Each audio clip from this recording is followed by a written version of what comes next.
projet quand même maintenant de longue date. Pourquoi une reconstruction complète? Parce qu'aujourd'hui, l'établissement, même s'il continue à bien présenter, on va dire, en façade et être d'un accueil chaleureux, il est aujourd'hui devenu obsolète dans la mesure où 2/3 de nos chambres aujourd'hui sont des chambres doubles, ce qui ne correspond absolument plus aux souhaits d'accueil des personnes âgées et surtout des familles, avec des chambres aujourd'hui dans lesquelles il n'y a pas forcément de douche.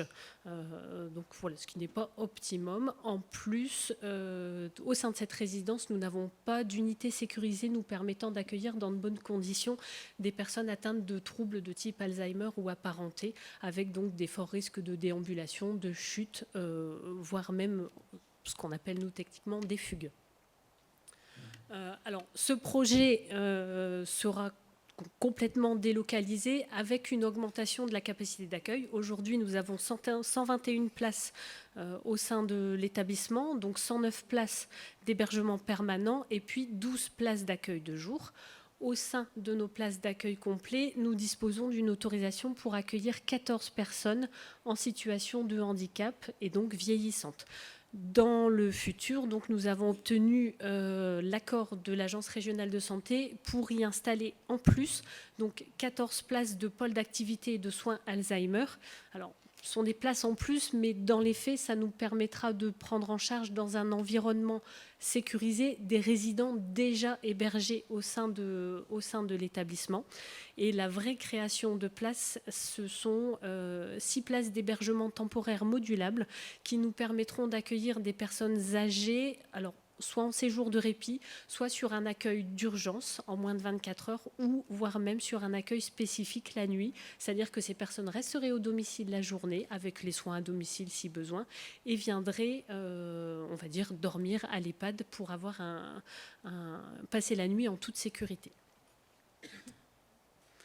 Alors, ce nouvel établissement, je vais céder la parole à Monsieur Vandal, qui est donc l'architecte lauréat du concours. Le concours a été lancé, Monsieur Millard, voilà, en janvier 2002, donc nous avons reçu 37 candidatures. Donc quand même déjà rien qu'un gros succès sur l'ouverture du concours de maîtrise d'œuvre.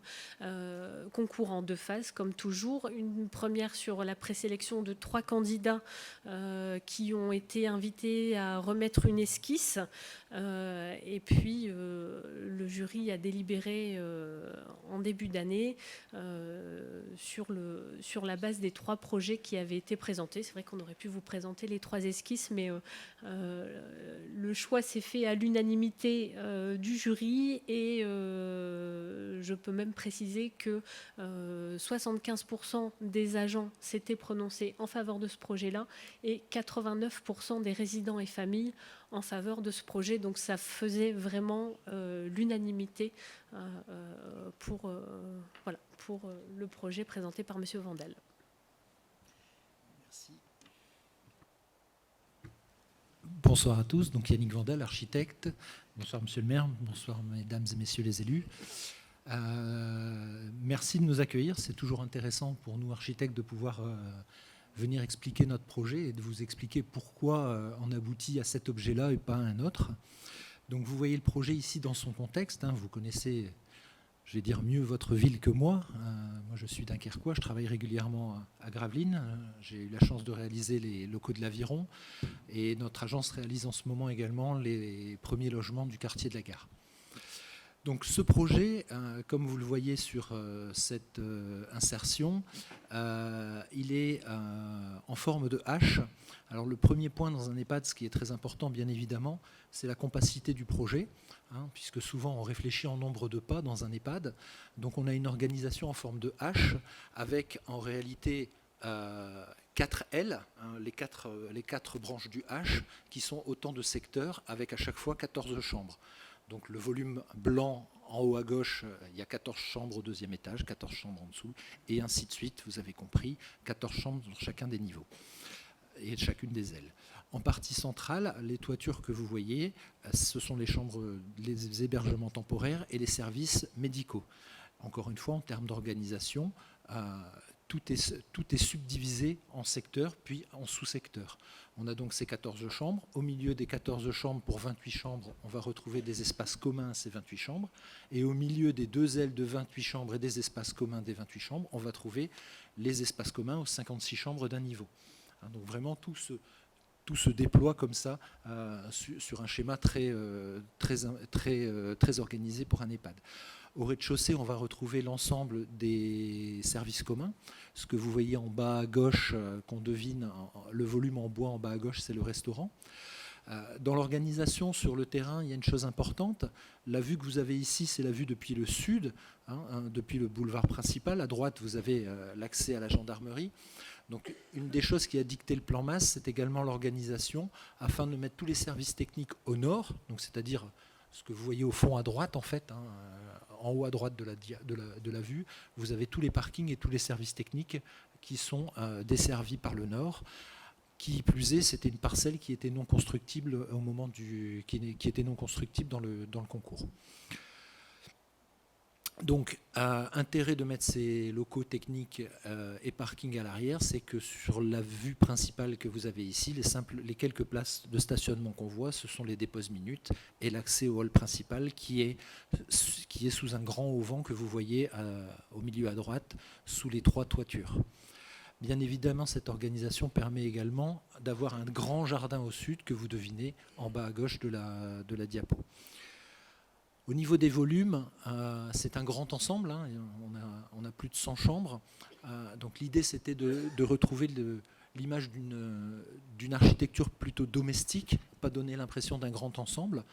C'est pourquoi on a vraiment beaucoup fractionné les volumes. Vous le voyez, on a des volumes blancs, on a un socle en briques jaunes. À côté, on a un autre volume en briques jaunes qui remonte. Entre deux, on a toutes les circulations qui seront traitées avec du bardage en bois. Donc vraiment, on est allé chercher des matériaux qui sont connus sur la commune, de la brique jaune faisant un peu référence au rempart de Gravelines. On est avec des menuiseries bois. Voilà, donc vraiment, on s'est inspiré d'une architecture domestique. Et j'avais dit dans le concours qu'on voulait une architecture plus hôtelière qu'hospitalière, puisque vraiment, c'est le lieu de vie des gens, c'est pas un établissement hospitalier. Comme vous le voyez en haut à droite, on a attaché une grande importance dans l'idée de domesticité à rappeler l'idée d'une maison avec cette forme de toiture qui est... La toiture à double pointe, c'est l'image qu'on a, c'est la première chose qu'on dessine, c'est la première chose que les enfants dessinent quand on leur demande de dessiner une maison. Ils vous font tout de suite un dessin de toit comme ça. Donc c'était pour nous important d'apporter cette image de domesticité dès l'entrée. Donc ces trois toitures en pointe marquent l'entrée de l'établissement. Entrée qu'on a voulu traiter comme un grand hôtel en fait, un peu à l'américaine je dirais même, avec ce grand auvent. Sous lequel viennent se stationner les voitures pour les déposes minutes et donc les personnes déposées seront à l'abri. La terrasse, alors ce auvent a un double avantage, c'est que l'unité Alzheimer sécurisée est au premier étage et donc la terrasse que vous voyez au-dessus de ce auvent, c'est la terrasse, on va dire privative de l'espace Alzheimer et donc terrasse sécurisée puisque les résidents ne peuvent pas sortir de cet espace-là. À l'intérieur, alors là, ce que vous voyez, c'est le café social. Aujourd'hui, dans les EHPAD, il n'y a plus de salle pour recevoir les familles. Avant, il y avait une salle dans un coin pour recevoir les familles. Aujourd'hui, le parti pris de l'EHPAD, la demande de l'établissement, ça a été de créer un café social. Café qui est quand même beaucoup plus attractif que d'être cantonné dans une salle au fond du couloir pour recevoir sa famille. Donc on a disposé cet espace directement à l'entrée pour que les résidents puissent y boire un café tranquillement, regarder les allées et venues, voir ce qui se passe. La vie c'est ça, c'est d'être à l'entrée de l'établissement et de regarder ce qui se passe, de voir les gens qui arrivent, voir les livraisons qui viennent, voir les gens qui arrivent travailler, ceux qui repartent et ainsi de suite. Encore une fois, l'ambiance se veut très chaleureuse. Vraiment, l'esprit, c'est comme à la maison. Vous le voyez, c'est du parquet, c'est une bibliothèque, c'est une cheminée. Bon, c'est un bar aussi. Voilà. Mais vraiment, l'idée, c'est que ce soit un endroit de rencontre convivial entre résidents ou avec les familles ou avec le personnel également. Même esprit pour la salle du restaurant que vous voyez ici. Encore une fois, on avait vraiment l'envie de donner plus l'image d'un hôtel que d'une cantine. Alors le projet sera... alors là, la vue que vous avez là en haut à droite, elle est importante pour nous parce que c'est le cœur de l'établissement. C'est la galerie de liaison qui se trouve au rez-de-chaussée entre les deux bars du H, je dirais. Voilà. Et donc, alors le projet a légèrement changé. À la demande d'Isabelle et de ses équipes, on a compacifié encore le projet.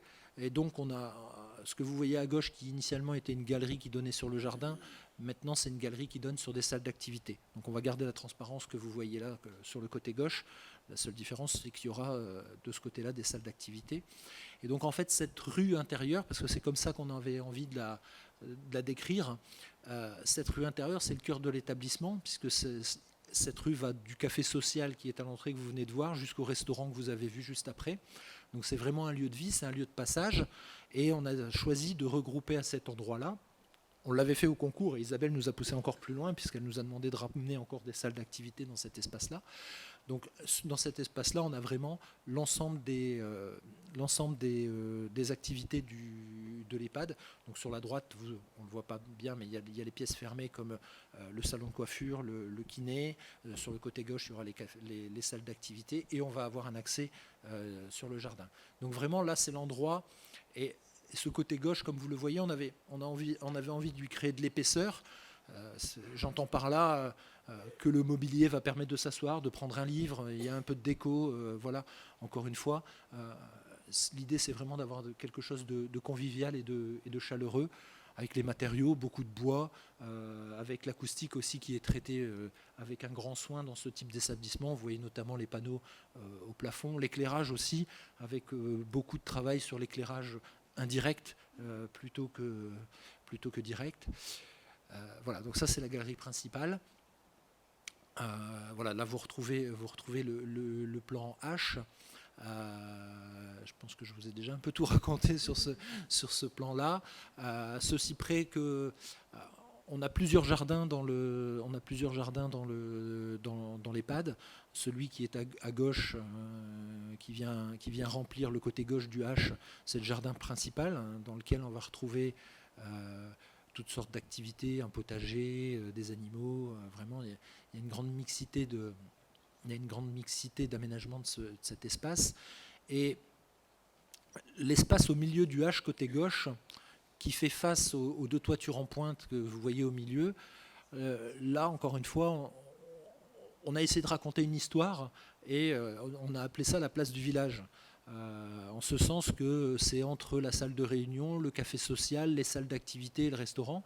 Et donc quand on est là au milieu, il y a vraiment des choses qui se passent tout autour. Et on imagine bien que l'été, plutôt que de manger dans le restaurant, on peut manger dehors.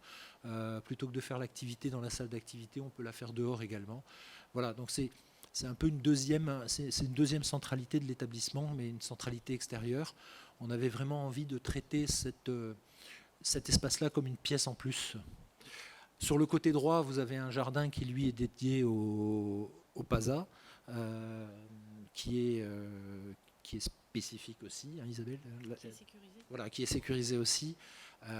Et enfin, en bas à droite, vous avez encore un jardin spécifique pour l'accueil de jour Alzheimer, hein, puisqu'il y a un accueil temporaire Alzheimer pour les journées, et il y a une aile Alzheimer au premier étage qui, elle, bénéficie de la terrasse du premier étage. Bon, ça... Vas-y. Préciser pour celles et ceux qui ne le savent pas, c'est que désormais donc, la résidence Les Oyas gère l'unité d'accueil de jour d'Alzheimer. Hein, donc il y a eu un transfert entre le CCAS et puis l'EHPAD, donc tout le monde n'avait pas forcément l'information. Si je vous en prie. Donc ce projet, alors le chiffrage aujourd'hui, on parle toujours en valeur mars 2022 puisque c'est aussi le chiffrage au moment où on a lancé le concours de maîtrise d'œuvre. Donc on est à un montant des travaux de 17,6 millions hors taxes, donc forcément un montant TTC à 21 millions, sachant que notre projet sera éligible à une TVA à taux réduit à 5%. Mais voilà, nos tutelles exigeaient qu'on présente un projet avec une TVA à 20%. Donc aujourd'hui sur le plan de financement, donc comme l'a dit Monsieur le maire, nous avions la procédure veut que nous déposions un plan d'aide à l'investissement auprès de notre tutelle, donc l'agence régionale de santé, avec tout le plan de financement. L'ARS dans ce cadre-là nous a accordé une première subvention d'un montant de 4 millions d'euros sur la totalité donc des 17 millions prévus. Ce à quoi est venu se rajouter dans le courant de l'année une aide complémentaire au vu de l'évolution des taux d'intérêt, donc de 1,2 million pour le remboursement futur des intérêts d'emprunt. Voyant que le dossier se débloquait aussi au niveau de l'ARS, nous avons eu la chance d'avoir le soutien aussi du conseil départemental qui est venu accorder une aide de 1,5 million d'euros en capital également.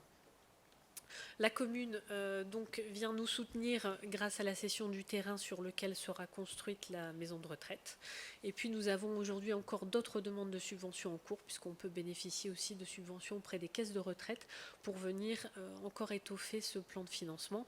Le reste sera réalisé via un emprunt et notre projet est complètement éligible auprès de la Banque des Territoires, ce qui nous permet, alors même si les taux d'intérêt sont plus forcément aussi intéressants, mais surtout d'avoir des emprunts sur une durée de 40 ans, ce qui n'est pas forcément le cas lorsqu'on a des emprunts auprès d'organismes privés.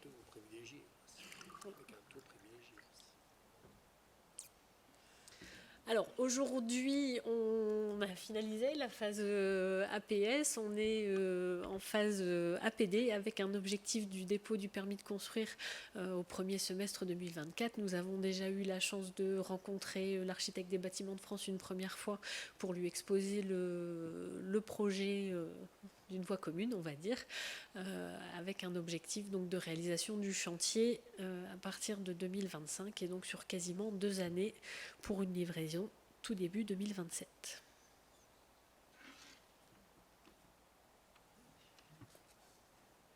Bien.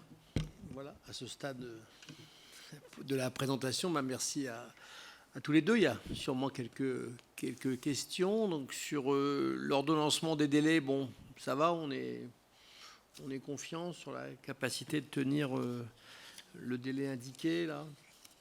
Toujours une question difficile, ça. Je harcèle mon architecte.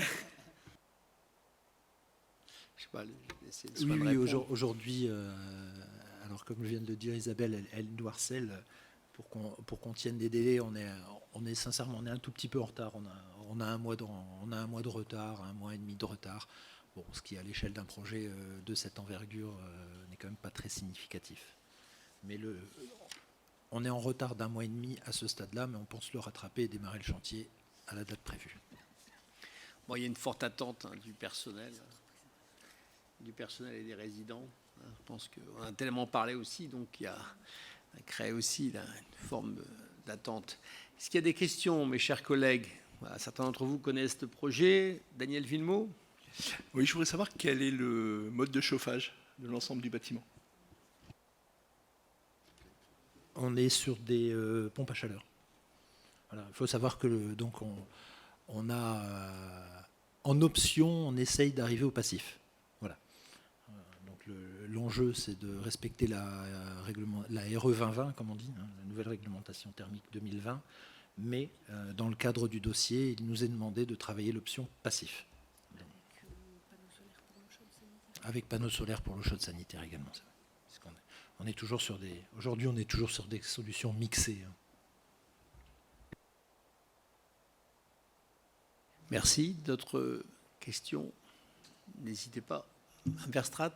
Oui, juste vous féliciter pour le projet, parce que c'est vrai que bon, même si je n'ai pas l'âge, ça donne envie par rapport à ce qu'on a aujourd'hui sur sur le centre-ville.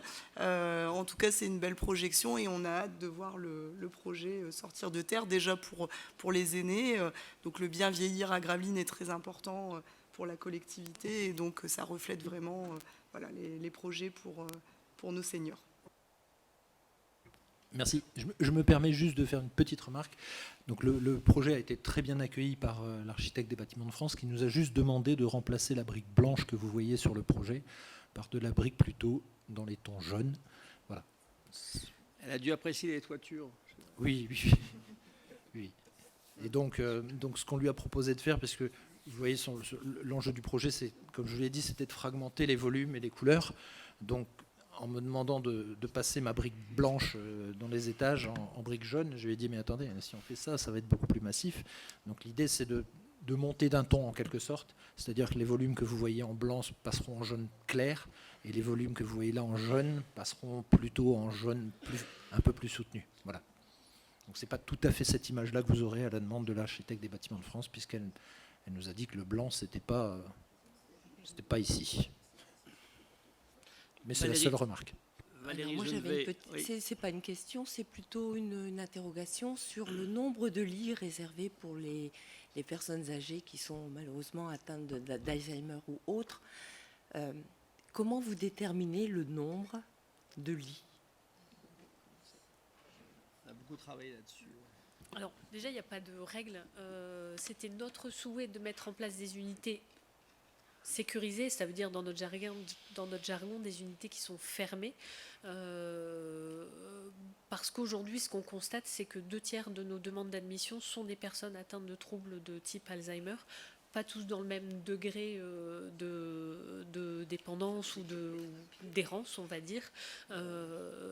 Et puis après, ça dépend aussi de nos tutelles qui sont plus ou moins prêtes à nous suivre sur le projet. Aujourd'hui, comme on n'avait pas du tout d'unité sécurisée, ils étaient enclins à nous accorder l'autorisation pour 2 unités.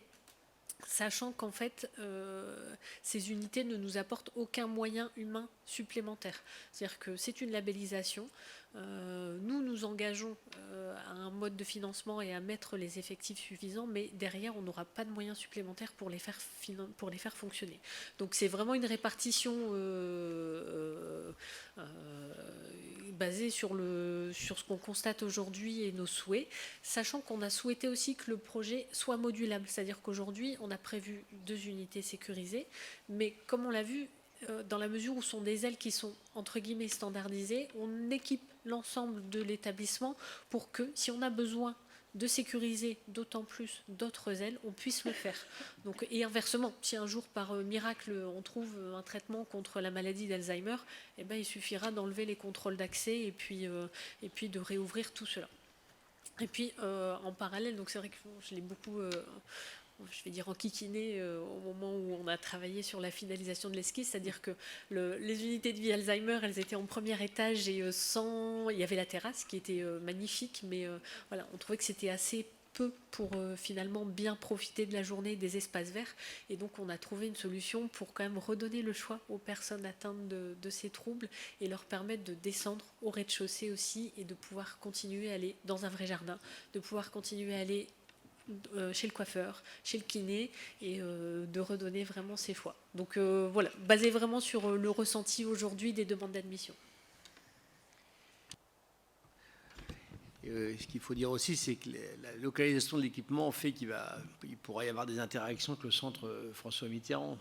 Donc ça, c'est aussi quand même quelque chose de bien sympathique, quoi, tant au niveau musical que voir les arts plastiques, la danse, etc. Enfin, on peut imaginer pas mal d'interactions, de mixité, hein, en termes d'âge, proximité. Je crois que là, il est vraiment à sa place, quoi, l'équipement. Donc, dans un cadre, voilà, il est aussi un endroit très passant à Gravelines, voilà, bon. Il y a la campagne, etc. Donc, je pense qu'il est vraiment à sa place. Et puis, bon, c'est vrai que l'architecture s'intègre parfaitement dans le site existant. Donc on a vérifié aussi la capacité financière des OIA à emprunter, parce que comme vous l'avez compris, il va falloir emprunter. Donc on a fait faire une étude financière. Bon, la chance qu'on a, c'est que les OIA ont quasiment plus d'emprunt. On a 0 emprunt. On a soldé tous les travaux qui ont été faits par le passé, donc ce qui nous donne une capacité financière à emprunter, une capacité d'autofinancement qui nous permet d'emprunter, parce qu'il faut que l'équipement, il faut que l'EHPAD arrive à financer lui-même l'équipement, déduction faite des subventions, puisqu'après c'est le prix de journée qui est payé par les résidents qui va donc équilibrer l'ensemble. Donc c'est un calcul financier, si vous voulez, parce que j'avais donc été amené à arrêter un premier projet, car à l'époque, on n'avait pas les subventions du Ségur, et donc forcément, il fallait emprunter davantage, et on arrivait à un prix de journée, pour celles et ceux qui avaient suivi le dossier avec moi, on arrivait à un prix de journée qui était très important. Et donc, voilà, il faut que les personnes puissent payer aussi le prix de journée. Hein. Donc, c'est une alchimie arithmétique, hein, réaliser un EHPAD. Donc, c'est tout ce travail-là qu'on a, toute cette ingénierie financière qu'on a mise en œuvre pour vérifier cela. Donc, on a aussi un certain nombre de résidents qui sont à l'aide sociale. Peut-être nous préciser le nombre, Anne Ruhen, en pourcentage. En pourcentage, c'est 33% de nos résidents qui sont à l'aide sociale, sachant que l'établissement est entièrement habilité à recevoir des personnes à l'aide sociale. Mme Kerkhoff me demandait si le prix de journée allait changer. Donc, à ce stade, on va avoir aussi les résultats des consultations des entreprises. Voilà, on a un budget de base, on est financé sur un budget de base. Quel sera le taux d'intérêt auquel on va sortir? Enfin, il y a un certain nombre de variables. Donc, l'idée, c'est de ne pas non plus exploser, comme je vous l'ai dit, le prix de journée, de rester dans des épures qui permettent à tout à chacun d'y accéder. Voilà.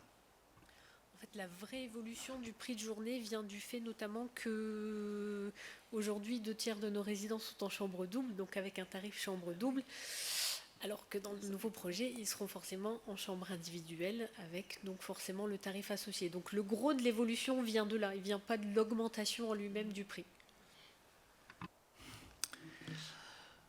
Voilà, oui. Bonsoir. J'avais juste une petite question. Sur une des slides, il était écrit que l'architecture permettait un éventuel agrandissement. À quel niveau? Sur des chambres supplémentaires, sur voilà, une possibilité de chambres supplémentaires si le besoin s'en faisait sentir, c'est ça? C'est ça, on a souhaité tout de suite se dire, bon, on est parti pour de nombreuses années, c'est sur la partie avant, au niveau du boulevard de l'Europe. Oh, mais elle était bien celle-là. Vraiment sur la partie tout devant, pouvoir augmenter le nombre de chambres disponibles. Voilà, sachant qu'aujourd'hui l'évolution est plutôt sur l'ajout de petites maisons que de continuer à construire des places d'EHPAD. Mais ça, le terrain devant est entièrement constructible, donc là-dessus on n'aura en tout cas pas de problème. D'autres questions? Daniel Villemot. C'est effectivement un beau bâtiment. Il y a un poste important quand même à ne pas négliger, ce sera le boisement et l'environnement du jardin. Planter des arbres, c'est bien, mais des petits arbres ou plutôt des grands arbres. Voilà, j'insiste là-dessus parce que c'est des personnes âgées et donc l'environnement boisé, c'est quelque chose d'attrayant. Et je pense qu'il faut accorder une forte importance à ce poste-là. Alors, on y a réfléchi. Il y a un paysagiste qui est associé à notre équipe. À savoir qu'à l'échelle de ce projet-là, on est 12, 13 ou 14, je ne saurais même plus vous dire combien on est dans l'équipe, je crois qu'on est 13 ou 14 entre le thermicien, l'acousticien, le VRD, le bureau d'études fluides, le paysagiste, l'architecte d'intérieur, la personne qui s'occupe du passif. C'est vraiment une très très grosse équipe. Donc il y a un paysagiste qui s'occupe de ça. Et je voulais rebondir sur ce que vous disiez, c'est qu'il y aura un certain nombre de grands arbres qui seront plantés tout de suite, parce qu'étant donné qu'on est en passif, on va s'en servir pour faire des filtres, pour créer de l'ombre sur les façades sud. Voilà. Et notamment, on le voit, si vous pouvez remettre la vue de l'entrée. Voilà. Comme vous le voyez en haut à droite, là sur la terrasse, étant donné qu'on a ce grand auvent qui vient couvrir un espace d'environ 200 mètres carrés de hall d'entrée extérieur, on va dire, et qu'on a la terrasse de l'Alzheimer au premier étage, on a trouvé un stratagème, c'est-à-dire qu'il y a des trous dans cette terrasse au travers duquel on va planter des grands arbres tout de suite. Ce qui nous permet, en trouant cette terrasse, d'amener de la lumière au rez-de-chaussée, et 2, en trouvant cette terrasse et en passant des arbres dedans, d'avoir des grands arbres quand même alors qu'on est sur la terrasse du premier étage. Voilà. Et en bas à gauche, vous le voyez devant le restaurant en bas à gauche, là, dans le creux du H. Encore une fois, on est très vitré puisqu'on est sur le restaurant, donc on va chercher les apports solaires du sud en étant très vitré au sud, mais en même temps, on a besoin d'ombre aussi, donc c'est créé par des filtres, par la plantation d'arbres. Pour que chacun ait une idée en tête de la tarification, aujourd'hui, c'est environ 2000 € par mois, hein, donc aux Zoya. Voilà, pour que chacun arrive à visualiser un petit peu la charge. Donc voilà. Bon, s'il n'y a pas d'autres questions, bah, écoutez, je vous propose de libérer Isabelle Drouhen et Yannick Vandal en les remerciant de la qualité de ce projet. On a vraiment associé tout le monde, hein, le personnel, les résidents, les familles. Voilà, on a essayé vraiment d'être le plus interactif possible sur ce sujet. Voilà, bon, on a hâte de mettre la première pierre. Hein. Voilà. Oui, allez-y, Mme Verstraete. Du coup, dans la partie avant, avec une extension possible, est-ce qu'il y a projet d'une résidence senior, du coup? La transition entre le chez-soi et la maison de retraite? Le champ des possibles est ouvert. Voilà, bien. Vous êtes sûr? Pas de dernière question? Si, moi, je voudrais... Ah, Michel, voilà. Vous avez prévu 14... Vous avez prévu 14 places pour l'unité Alzheimer. Actuellement, vous n'en avez pas plus de 14?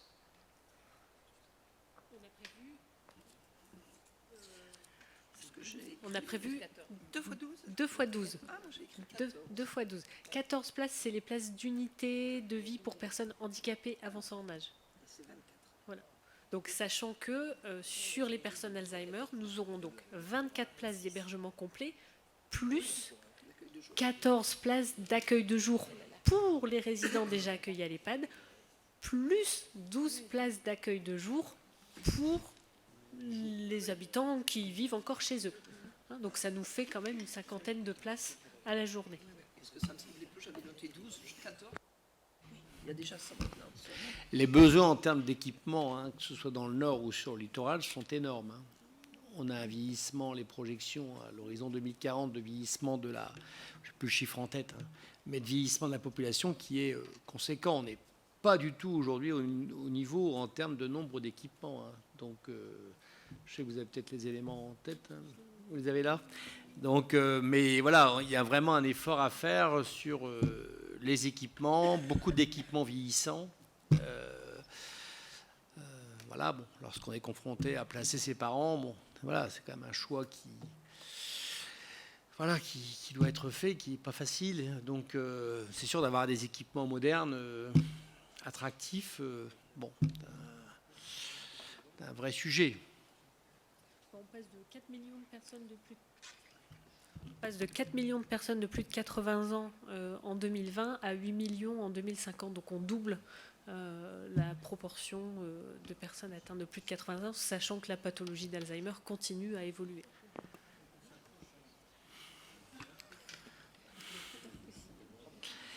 Bien. Christian gérer, c'est prévoir.